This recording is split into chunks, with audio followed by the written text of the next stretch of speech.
हे फूडीज फ्लेवरच्या दुनियेमध्ये तुम्हा सर्वांचं स्वागत आहे, जिथे आपण नेहमीच काहीतरी नवीन बनवूया, शिकूया आणि चाखूया। आज आपण बनवणार आहोत पालक बेसनची पोळी। पालक बेसन पोळी बनवण्याकरता सर्वप्रथम आपण एका बाउलमध्ये 1 कप चिरलेली पालक घेऊया। आता आपण यामध्ये 2 टेबलस्पून चिरलेला कांदा टाकूया। 1 बारीक चिरलेला टोमॅटो टाकूया। बारीक चिरलेली हिरवी मिरची टाकूया। पाव चमचा ओवा टाकूया। पाव चमचा हळद टाकूया। थोडीशी मिरची पावडर टाकूया। चवीनुसार मीठ टाकूया।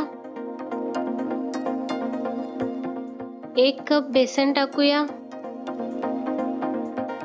आता आपण या सर्वांना एकत्र मिक्स करून घेऊया। आता आपण यामध्ये थोडे थोडे पाणी टाकून पोळी बनवण्यासाठी मिश्रण तयार करून घेऊया। येथे आपल्याला मिश्रण जास्त पातळ किंवा घट्ट ठेवायचे नाही, आपल्याला मिश्रण मध्यम कन्सिस्टन्सीचे ठेवायचे आहे।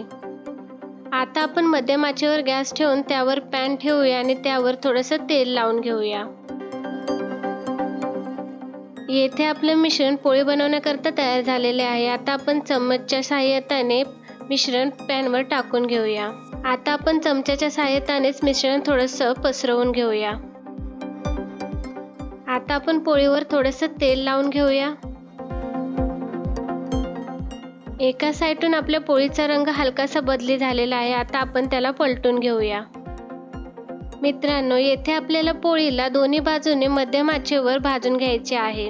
याने आपली पोळी आतपर्यंत व्यवस्थित शिजली जाईल। येथे आपल्याला पोळीवर हलकासा चॉकलेटी रंग येईपर्यंत व्यवस्थित भाजून घ्यायचे आहे। हे पहा, आपली पोळी दोन्ही बाजूने व्यवस्थित भाजली गेली आहे। अशा प्रकारे आपली बेसन पोळी तयार झालेली आहे। आता आपण याला सर्व करून घेऊया।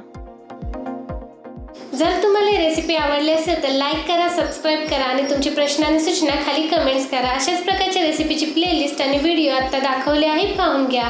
रेसिपी पाहिल्याबद्दल धन्यवाद फूडीज। भेटूया पुढच्या रेसिपीमध्ये।